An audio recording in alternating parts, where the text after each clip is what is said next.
بەناوی خوای بەخشندە و میرەبان خۆشەویستان و ئازیزان لە جێگایەکان سڵاو و ڕەحمەتی خوای گەورەتان لێبێت. من ئیبراهیم زیادم پێ خۆشحاڵم جارێکی دیکەش لە پرۆگرامی مایکی پێیان بە خزمەتیەوەی عزیز و خۆشەوی شا دەبمەوە. زێر دڵخوازەکەی ئافرەتان کەم ئافرەت هەیە حەز بە زێر نەکا، خواسی لەسەر زێر نەبێ. هاوسەران کاتێکەوە گەنجان بیانێ پرۆسی هاوسەرگیری ئەنجام بدەن، یەکێک لە داواکاری ئافرەتان خانمان ئەوەیە بڕێکی دیاریکرا و زێڕی بۆ بکڕێت.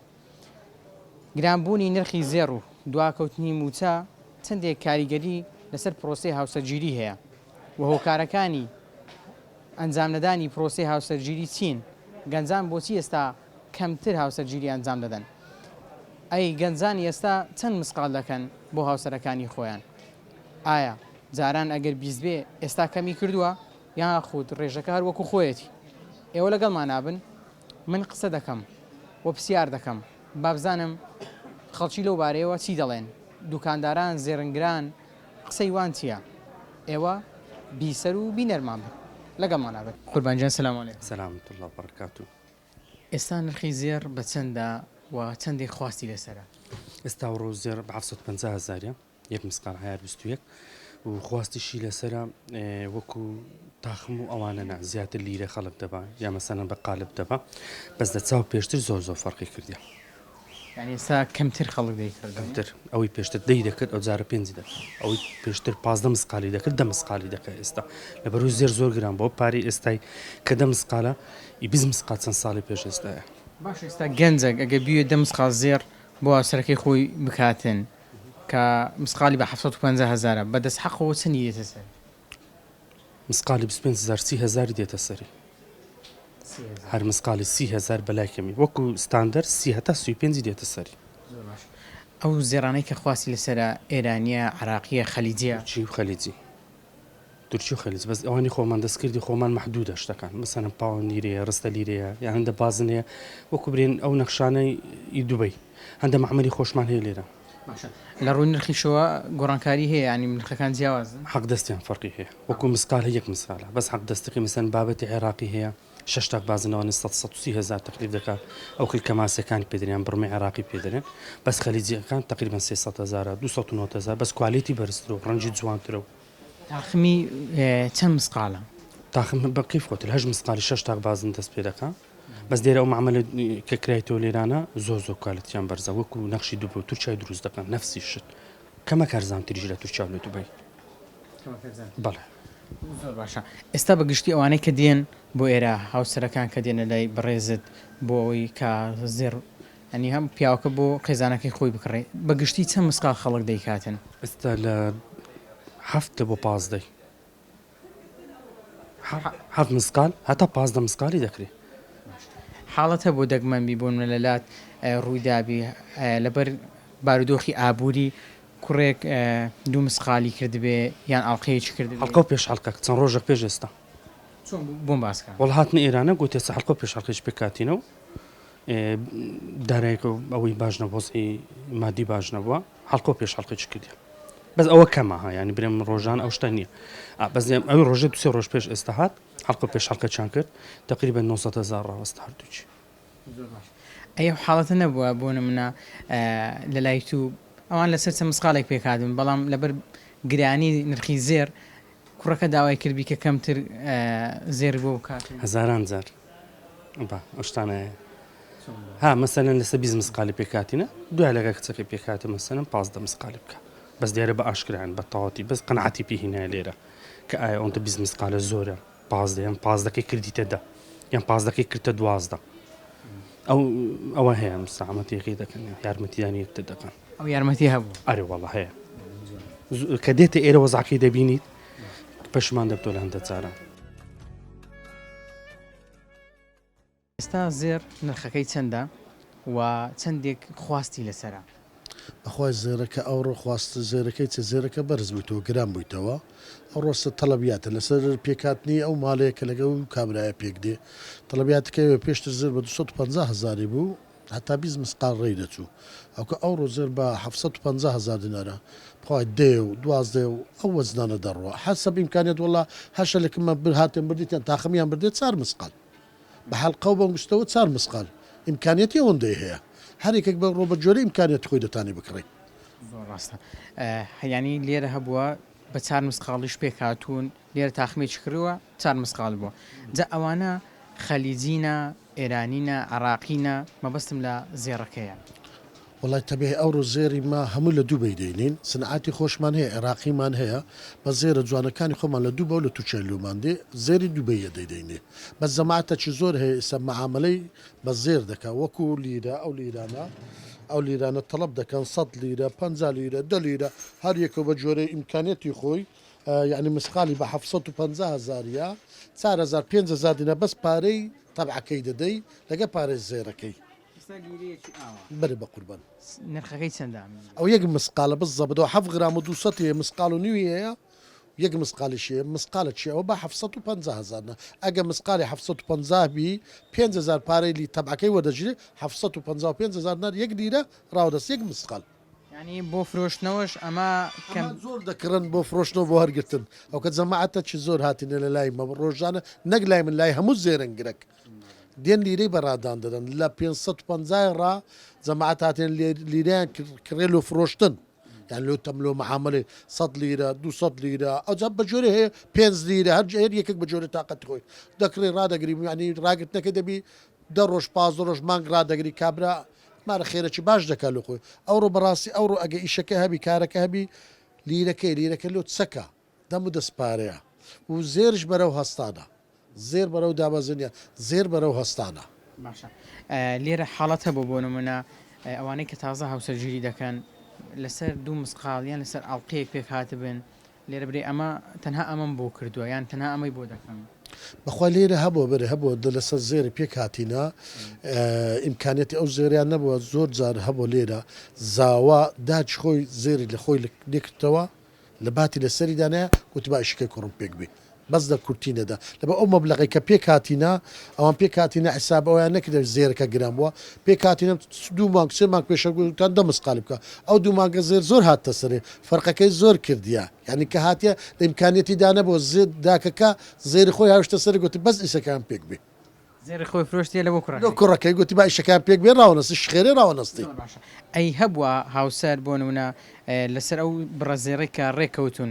بەڵام لەبەر گرانی نرخی زێڕەکە بڵێ بۆ نمونە لە 100 مسقال پێک هاتون بڵێ دەیەکەم نایە بانۆ بێ مساعدەی پیاوەکەی بکە بەخوای بەرە زۆر هەبووە ئینسان لێرە ژن و پیا و تابعی یەک بوونا کە هاتیینە پێک هاتێ لە ماری زاوای پێک هاتێ لەگە ماری زاوای 20 مسقال کچە هاتێ لەگە کوڕی لێرە بە 15 مسقال لە خۆیان پێچانی نایە داتیانە بێداکو بێ بە ینی 15 مسقال 5 مسقالش لۆ زاوای کەمی کردۆ گوتی زێرەکە گرانە ئەوەن دەملو بینە ژنی باشەرمایە ژنی باشەمایە بەخۆی هەموو شتێک پارە و زێر نییە ئەو ڕۆ ژنی باشتەوی هەموو شتەکە لە دنیاە سەروەتەکە لە دنیاە زۆر باشە بە حکمی ئەوەی ئەوانەی کە هاوسەرگیری دەکەن زۆربیان خواستیان لەسەر زێڕە ئێستا پرۆسی هاوسەرگیری کەم نەبووە بەخۆی پرسی هاوسەرگیرەکەی بەر زۆر کەم بووە لە بەوەی کەم وە زێرەکە گران بووە یعنی بەڕاستی زۆر هەرنێوکەکە لای جەنابم کڕیتان احتمال حلقە و گوارە و گوستەشیان کڕە ڕایان گرتی مارەکەیان نووسە ڕایان گرتیا لۆ ڕۆژە چووە کە دابەزی لۆی بکردەوە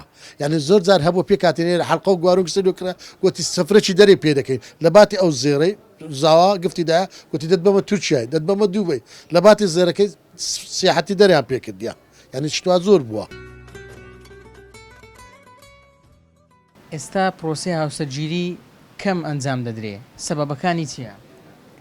بسم الله الرحمن الرحیم پێش هەموو شتێکی بەخێرهاتنێکی گەرم و گورتان لێ دەکەین زۆر مەمنون زۆر سوپاسان دەکەین لەو ئەو ئەزیێتێکە کێشایتان لە جێ خۆتان لۆ بازار لە خۆشی و لە ناخۆشی ئینشاءالله ئومەتی محەممەدە لە خۆشی دەبی لە نێزیک لەگەر یەکدری بین دووبارە سێبارە سوپاسان دەکەین مۆزوعی هاوسەرگیری کاکە گیان ئەوڕۆ زروف هەیە ئەوە لەم بە جۆرێمە تەماشا دەکەی زێر هەڵدەستی زێر گرانە دومین تەماشا دەکەی ئیش کەمە سێمین تەماشا دەکەی مەعاش یعنی بە مەزبوطی نییە ئەوانە هەموو دەوریان هەیە لەسەر هاوسەرگیری ئەمە بە خودای لە هەولێرێ ئەمە یەک بەخۆم دائیمەن دەلێم ئەو ئیزا ئەو تەلەڤیزیۆنە خوددا وەکیل مەعاش هەبی هیچ مشکلەک نەبی مەعاش هەبی هەموو دنیا و بوونیا لە خۆشی و لە كيف سيفي دبي حتى هاوسر جيري أي بكا زيرش نكري بي مرتاح نفسي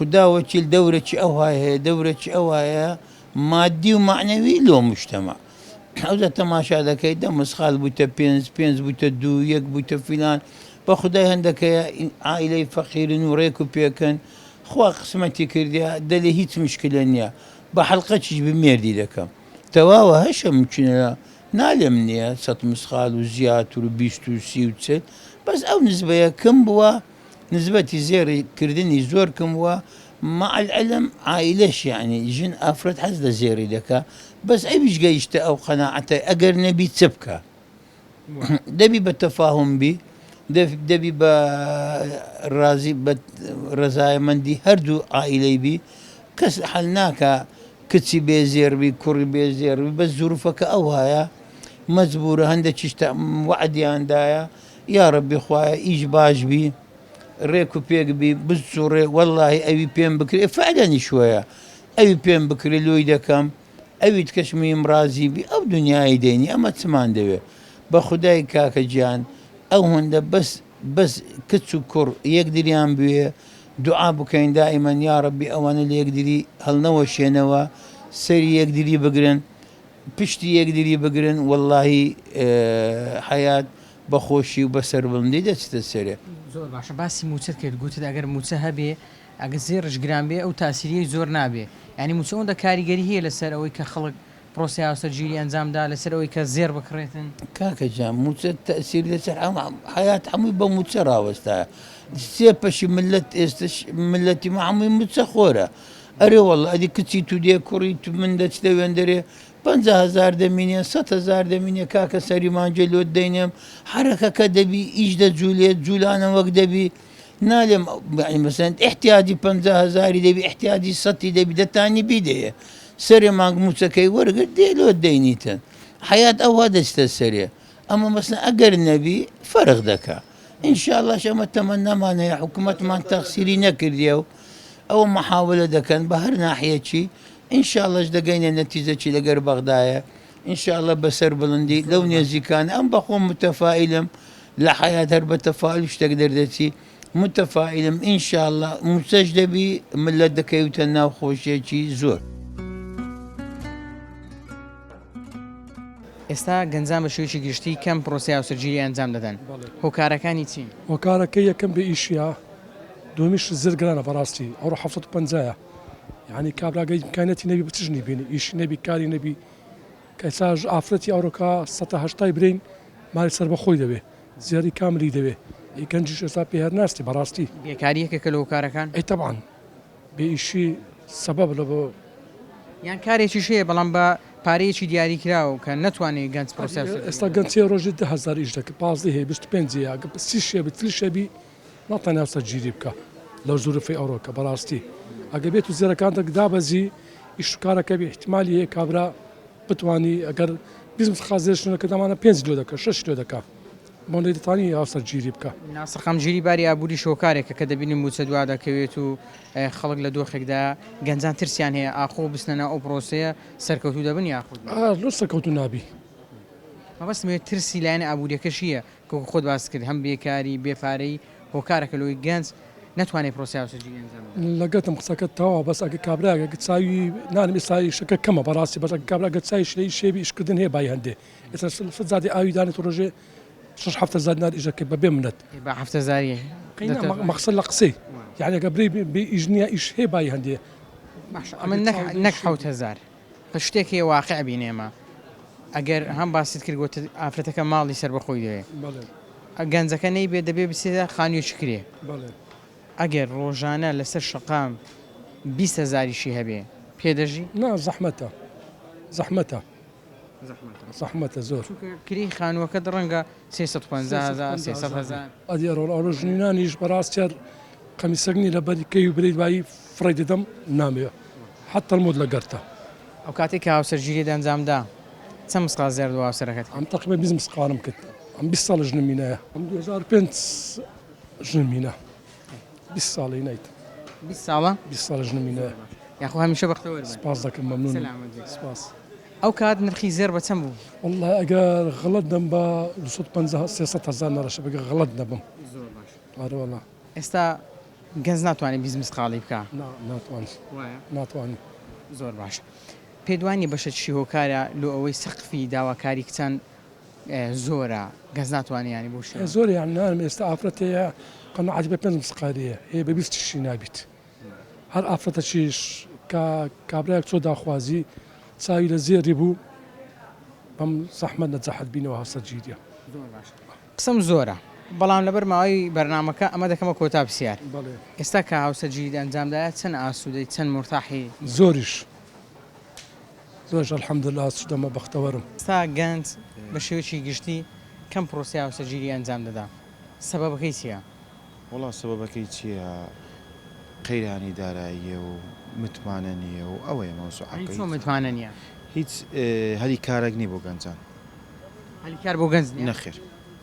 ئەگەر هەبێ گەنج دەچێتەوە بە دڵنیاییەوە پێشتاوی ڕوونتر دەبێت و هەریەکە و بەرنامەی خۆی دەبێتەوە جا هاوسەرگیریە بەرنامەی دیکەیە فکر لە دوا ڕۆژی خۆی دەکاتەوە.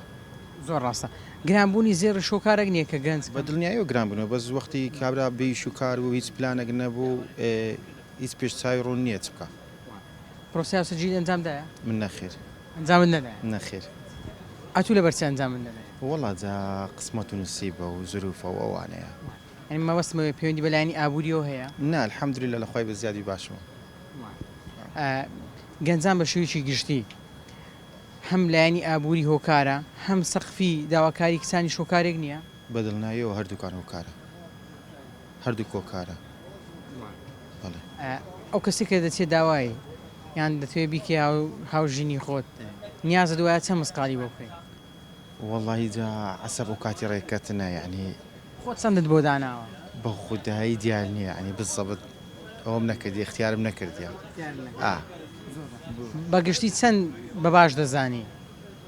وڵا ڕعادەتی شتێکی نۆرمال بیتە نەک شتێکی زۆر بیتە.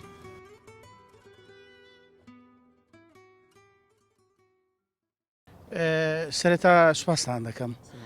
هاوسەرگیری یەکێکە لە خاڵە هەرە جوانەکانی مرۆڤایەتی لە شەرعی خوای گەورەشدا لە فەرمودەکانی پێغەمبەریشدا صلی الله تعالی علیه وسلم زۆر باس کراوە کە ڕێز لە هاوسەرگیری بگیرێ. پێکەنانی خێزان و دروستبوونی خێزان دەگەڕێتەوە بۆ ئەوەی ئینسانێکی موسالم دەرچی. گەنجانی ئێمە چەند هۆکارێکەیە بۆ ئەوەی نەتوانن هاوسەرگیری بکەن. یەک ئەو بارودۆخی ئێستا کە تێیدا دەژی بارودۆخێکی زۆر نەهامەتیە، بارودۆخێکی زۆر سەختە لە ڕووی ژیانەوە، لە ڕووی قورسایی ژیانەوە. من وە گەنجێک یاخود وەک یەکێک لەو کەسانی کە تەمەن 53 ساڵە گەنجی خۆم بەبیر نایە کە ئایا چۆن ژیاوم بە سەختی تاکو ئێرەم هیناوە. ئایا گەنجیشی ئێستا لە سەردەمی عەملەوە معاولەمە و لە سەردەمی جەهانگیریدا کە ئەوڕۆکە جیهان بۆتە گوندێکی بچووک چۆن دەتوانی فراهەمی ئەوە بکە خێزان دروست بکاتن. باری اقتصادی زۆر کارەساتە لەوەی بتانی کە ئەمڕۆکە خێزان دروست بکەیت. بڕۆ سەردانی دارگاکان بکە ئەمڕۆکە لێکجیابوونەوە زۆرترە لە دروستبوونی ئەوەی کا گەنج هاوسەرگیری بکە. ئەمە ترسێک لای گەنجان دروست ناکات؟ بە تاکید ترسێکی گەورە دروست دەبی سەبارەت بەوەی پێویستە کە گەنج بیر لە هاوسەرگیری بکاتەوە هەم خۆی تەندروست دەبی هەم کۆمەلگا تەندروست دەبی هەم خێزانەکەی تەندروست دەبی. گەنجی ئێمە زیاتر ئەمڕۆکە بیر لە هەندەران دەکاتەوە بیر لەوەی ناکاتەوە کەسابەتێکی حەڵال بکە کەسابەتێکی تەندروست بکە بۆی بتوانانی کۆمەلگایەکی تەندروست یا خێزانێکی تەندروست دروست بکات. ئەی چەندێک پێویستە حکوومەتیش دەرفەتی هەلیکار بۆ گەنجان بڕەخسێنێ کاریان بۆ ئاسان بکە تاوکو بیر لە دەرەوەی وڵات نەکەن وەرۆک خۆ ئاماژەت پێکە. بەڕاستی زەرورە ئەمڕۆکە بتوانی حکوومەت هەلیکار ئەگەر لە بواری حکومیش نەبی لە بواری تایبەتدا بتوانی گەنجانمان فراهەم بکە بۆی دابمەزرێن بۆی دابوەرێنەوە لەو کۆمەلگایی کە ئێستاکە پێی دەرێن کۆمەلگای گوردەواری کەسابەتی خۆمان بکەن.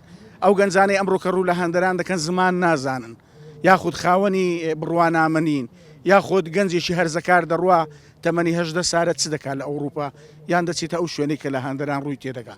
ئەگەر لە ماڵەکەی خۆی بی هەم سەلامت دەبی بۆ خێزانی هەم سەلامت دەبی بۆ خۆی.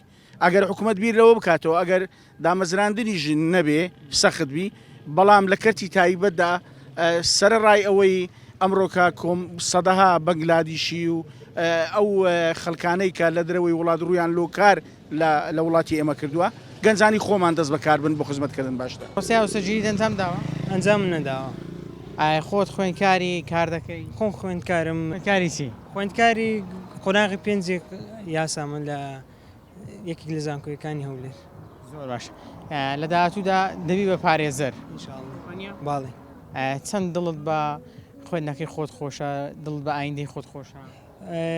بەڕاستی دڵم پێ خۆشە لەبەرەوەی دەتوانم ئەگەر لە کەرتی گشتیش نەبێت دەتوانم لە کەرتی تایبەت کارەکانی خۆم بکەم و دەتوانم ئەو زانست و زانیاری کە لە کاتی خوێندندا بەدەستم نا دەتوانم لە پیشەکەمدا بەکاری بێنم و ئینشاءڵڵا تاوەکو پێم بڵێ تاوەکو ئێستا لە بەرچی پرۆسە هاوسەرگیری ئەنجام نەداوە؟ خودی خۆی پرۆسە هاوسەرگیری پێویستی بە سەرمایە منیش تاوەکو ئێستا خوێندکارم خوێندنەوەکەشم تاوام نەکردووە و هەر کەسێک لە ژیاندا لەوانەیە تومحاتی زیاتری هەبی لە ژیان من لەوانەیە تومحاتی خوێندنی باڵام زیاتر هەبێ لە خوێندنی ماستەر و دکتۆرایەکەم بێنمەوە ئینشاءڵڵا ئەو کاتە و کە بووم بە خاوەن سەرمایە کە بتوانم ماڵ و منداڵەکەم پێ بەخەو بکەم و لێ شتێکیان کەمتر نەبێ و ژیانێکی باشتر لەو ژیانێکە خۆمتیدا ژیان باشتریان بۆ فەرهەم بکەم ئەو کاتە ئینشاءڵڵا پرۆسە هاوسەرگیری بەجێدێنم بەڵێ. وەڵایزان و خۆشەویستان ئەوەی کە بینیتان و بیستان سەرنج و تێڕوانی بەشێ لە وڵاتیانی شاری هەولێر بوو لەسەر پێکهێنانی پرۆسەی هاوسەرگیری بەگشتی لە هەرێمی کوردستاندا لە ئێستادا گەنجان کەم پرۆسەی هاوسەرگیری ئەنجام دەدەن. ئەمەش چەند هۆکارێک لە خۆی دەگرێتەوە بە شێوەیەکی گشتی هۆکارەکان زۆرن بەڵام یەکێک لە هۆکارەکان خراپی باری ئابووریە کە وای لە گەنجان کردووە نەتوانن پرۆسەی هاوسەرگیری ئەنجام بدەن. دووەم نرخساندنی دەرفەتی کارکردن بۆ دەرچوانی زانکۆ و پەیمانگاکان بۆ گەنجان ئەگەر لە کەرتی گشتیشدا نەبێ خۆ دەکرا حکومەت بیر لەوە بکاتەوە لە کەرتی تایبەتدا دەرفەتی هەلیکار بۆ گەنجان فەرهەم بکە. خاڵێکی دیکە پەیوەندی بە گرانبوونی نرخی زێڕەوە هەیە. لە ئێستادا نرخی یەک مسقال زێر لە کاتی تۆمارکردنی ئەم بەرنامەیە بە 750,000 دینارە. ئەمە جگە لە حەقدەستی زێڕنگر. خاڵێکی دیکە ئەوەیە گەنجانی ئەم وڵاتە بەشێکیان ڕویان لە دەرەوەی وڵات کردووە چون بۆ وڵاتانی ئەوروپا. گەنجی لەم وڵاتە ڕێژەکەی کەم بووە. خاڵێکی دیکە پەیوەندی بەوە هەیە ئێستا لە دادگاکانەوە دەبینین ڕێژەی تەلاق بەرزە. ئەمەش بۆ تا ترسێک لە لای گەنجان. ئەمانە و چەندین هۆکاری دیکە هەن کەوای کردووە گەنجان کەم بیر لە پرۆسەی هاوسەرگیری بکەنەوە. وە کچانیش خانمانیش بەڕاستی دەبێ سەقفی داواکاریەکانیان کەمتر بکەنەوە. دەبێت لەگەڵ واقعی ئێستادا مامەڵە بکەن. ئەگەر هاوڕێکی تۆ ئەگەر خزمێکی تۆ بە 20 مسقال شووی کردووە نابێت چاو لەو بکەی برێ ئەو بە 20 مێردی کردیا ئەمنیش 20م دەوێتن خۆچم لەوی کەمتر نییە. نا لە ژیاندا چاو لە کەس مەکە بیر لە ژیانی خۆت بکەوە بیر لە مستەقبەلی خۆت بکەوە. کولۆت و دەگونجێ ئەو هەمە مامەڵە بکە کولۆت و باشە ئەوها ڕەفتار بکە. هەندێک جار قسەی دۆستێکت خزمێکت کاریگەری تێنەکە برێ چیژەشی جوان و نازداری لۆ بە زێڕەی کەم مێردی دەکەی. نا گرنگ قەناعەتە کوڕەکەت بە دربی دینی کوڕەکەت بە دربی تێگەیشتنەکەت بە دربی ئەمانە وا دەکەن کە ژیانێکی بەختەوەر بۆ خۆت دروستکەی. بە تایبەتی لەم باردۆخەدا دەبێت قەناعەتی شت هەبێ. تا پرۆگرامێکی دیکە هەمووتان بەخوای گەور دەسپێرم. ئینشاءڵڵا ماڵتان هەر ئاوەدان دەبێ ئەوانەی کە پرۆسەی هاوسەرگیریشیان ئەنجام نەدایە خوای گەورە بیکاتە قسمەتیان و بسنە ڕێگای خۆیان. خواتان لەگەڵ.